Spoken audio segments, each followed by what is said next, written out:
the kind of guy that would say, hey baby, let's get away, let's go someplace, huh, where I don't care. They're saying, well, Big U's motive wasn't the rap song. It was that he found out that the rapper and his son, Dayon, were lovers.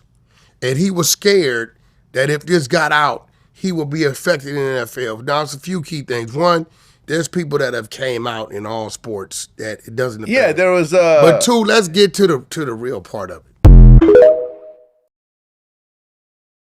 There's a lot of big politics getting into certain people. You know, Hustle had DJ Khaled in the hood, and Hustle frontline that. And, you know, we felt like certain people didn't like that. This about someone being mad about the DJ Khaled video has to be Big U. What Black Sam did, he talked about certain things without talking about certain people. Did you see the clip when he was live? Okay, but... And they said justice for Nip? Wait. Yeah, that's, yeah. And what did he do? He started laughing. Your brain is going to react in the most genuine way, naturally. What bothers me the most is when people say he got killed by one of his own homeboys. Right. Well, at some point he wasn't his homeboy. Right. Because he's like, you ain't supposed to be here. Right. If you fire somebody from Drink Champs, Right.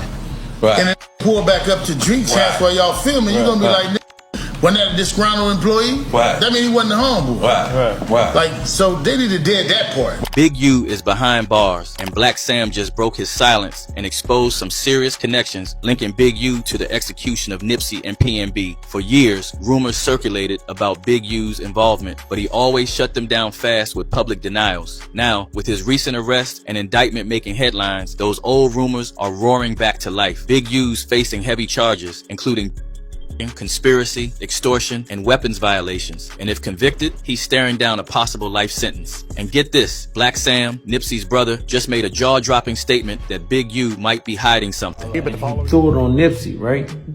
He was like, we're gonna have to go get him, or whatever. So he thought Nipsey was gonna back down. Nipsey stood up and was like, okay, cuz let's go get him. Wack 100 confirmed this as well. In his version of the story, Big U knocked Nipsey out. Black Sam, Nipsey's brother, was right there too. He let off 3 warning in the air, trying to calm the fight down. The police came right around the corner and everybody got jammed that night. First time they first fall out, when they first got Nipsey signed, Nipsey come back, was fall out. They went down, there was a fight, rumble happened. I believe Big U knocked Nipsey out. Black Sam comes out, fires 3-4 in the air. He's fresh out the penitentiary. Police sitting right across the street, they see it. They come in, they arrest everybody.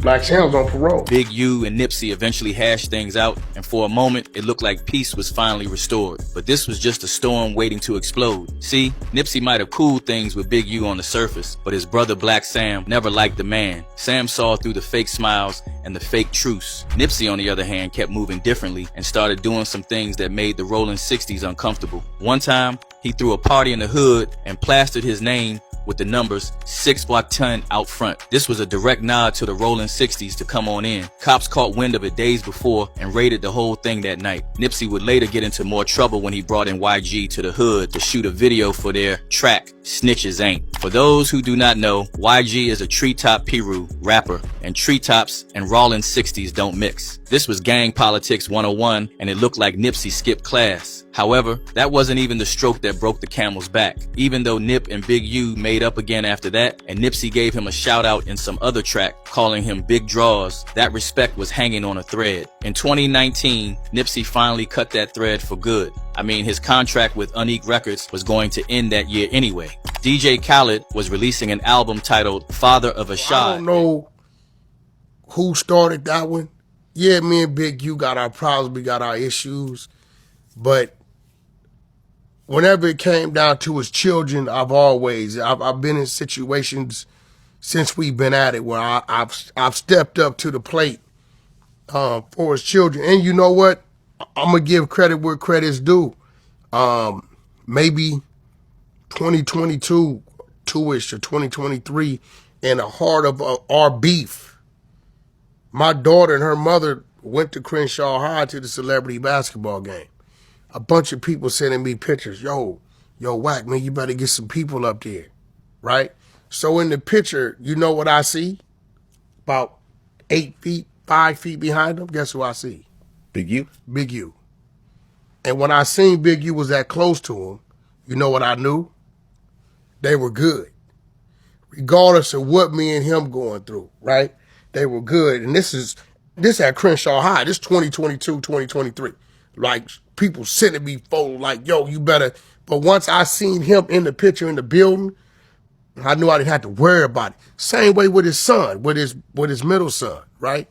He was in the situation, I was in the building. And I made sure his son got home safe. So in this situation, they need to kill that. It's nothing. They said, oh, he wore his jewelry. Hey, it's grown men today that wear other men's jewelry. Watches, chains, medallions. I see it all the time.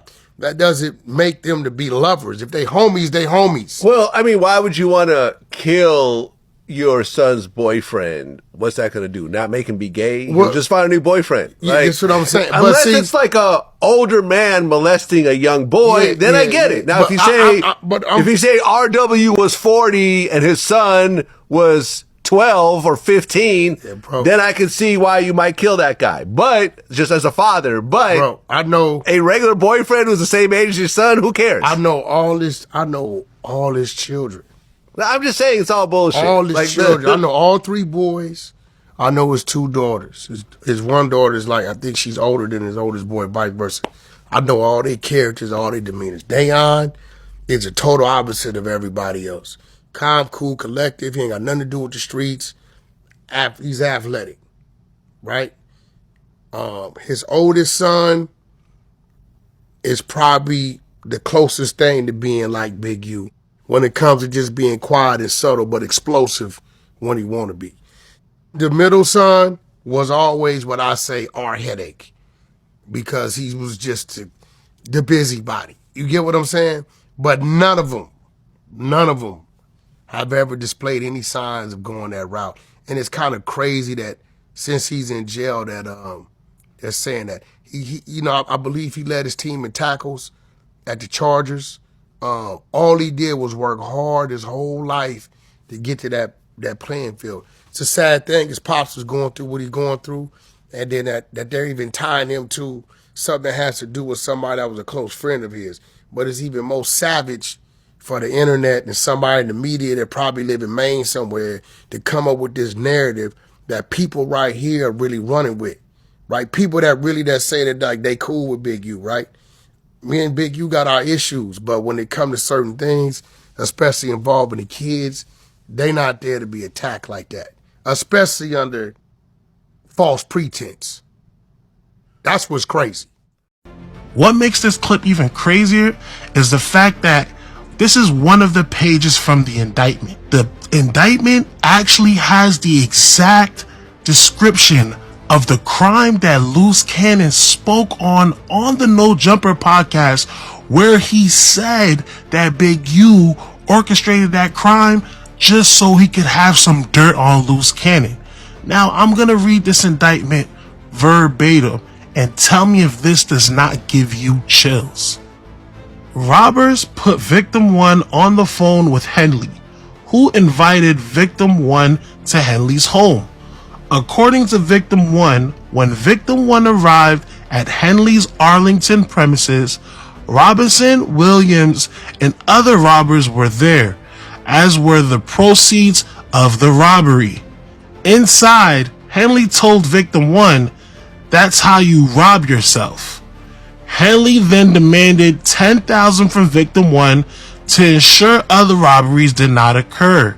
Henley also directed victim 1 to identify other businesses or dispensaries that could be similarly robbed and assured victim 1 that Big U Enterprise would compensate him for identifying any robberies. Henley then provided a portion of the robbery proceeds back to the victim 1. Williams later admitted to this robbery and the aftermath on a podcast, on the No Jumper podcast, after stating that Williams was Henley's right-hand man. Williams explained, so basically, he'll manipulate things, we'll go and do something, and then the same niggas we do it to show up to the house like 10 minutes later, and we trying to count everything. And we be like, how the F? Williams then said that Henley would state, well, we just going to give you like 40,000 back.